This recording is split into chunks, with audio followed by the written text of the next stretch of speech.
21টি union ও একটি পৌরসভা নিয়ে গঠিত ভোলার চরফ্যাশন উপজেলা, যার দুই প্রান্তে রয়েছে মেঘনা ও তেঁতুলিয়া নদী। আর এই নদী ভাঙনে প্রতি বছর ঘরবাড়ি হারিয়ে দিশেহারা হয়ে পড়ে শত শত মানুষ। ভাঙন ঠেকাতে কোটি কোটি টাকা বরাদ্দ দেওয়া হলেও সঠিকভাবে কাজ না করার ফলে প্রতিনিয়তই নদীতে বিলীন হচ্ছে এসব এলাকা। এই জায়গাটা প্রতি বছরই বর্ষায় 2-3 বার করে এইভাবে ভাঙে নষ্ট হয়, আর এইভাবে রিপেয়ারিং করা হয়, কিন্তু ওইভাবে মজবুত করে কাজ করা হয় না। সরকার হয়তো ব্যাপক টাকা খরচ করে এই জায়গার জন্য, কিন্তু টাকা কোনো কাজে লাগে না। বরাদ্দের কামটা আমাকে ঠিকমতো নেয় না।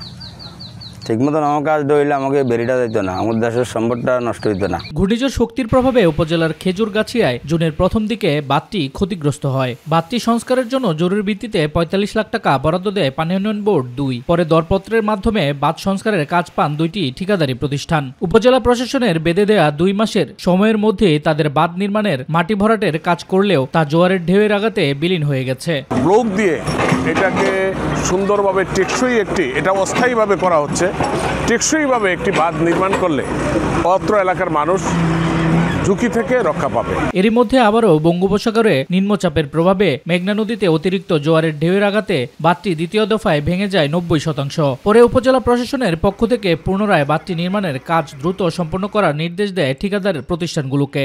বর্তমানে খেজুরগাছিয়া ভাঙন কবলিত বেড়িবাঁধটিতে মাটি ভরাটের কাজ চলমান থাকলেও টেকসই বেড়িবাঁধ নির্মাণে ব্লক স্থাপনের দাবি এলাকাবাসীর। টেকসই বেড়িবাঁধ না হইলে, ব্লকের ব্যবস্থা না হইলে যে কোনো সময় বেড়িটি ভেঙে যেতে পারে। এটা ব্লক নাই দিকে আমাকে এই জায়গাটা ভাঙ্গা যায়। এভাবে কাজ করে গেলে এই দুর্ভোগ আমরা আবার ভোগ করতেই হবে। সম্প্রতি এই উপজেলায় নদী ভাঙন রোধে দ্রুত ব্যবস্থা নিতে পানি সম্পদ মন্ত্রণালয়ে আবেদন করেছে সুপ্রিম কোর্টের এক আইনজীবী। আবেদনের প্রেক্ষিতে ব্যবস্থা গ্রহণ করতে মন্ত্রণালয় থেকে পানি উন্নয়ন বোর্ডের মহাপরিচালককে নির্দেশ দেওয়া হয়েছে। পানি উন্নয়ন বোর্ডের মহাপরিচালককে যে যত দ্রুত সম্ভব এই নদী ভাঙন রোধে প্রয়োজনীয় ব্যবস্থা করার জন্য অনুরোধ ক্রমে নির্দেশ প্রদান করা হলো। ভাঙন রোধে বরাদ্দ চেয়ে মন্ত্রণালয়ে আবেদন জমা দেওয়া হয়েছে বলে জানিয়েছে পানি উন্নয়ন বোর্ড। বোর্ডের নির্দেশনা মোতাবেক পরবর্তীতে আমাদের ডিজাইন প্রণয়ন সাপেক্ষে আমরা কিন্তু ডিপিপি প্রস্তাবনা প্রেরণ করব।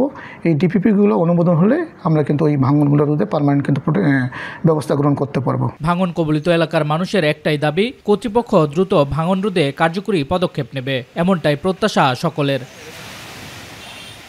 শামস তাবরিজ উচ্ছ্বাস, মাই টিভি নিউজ ডেস্ক।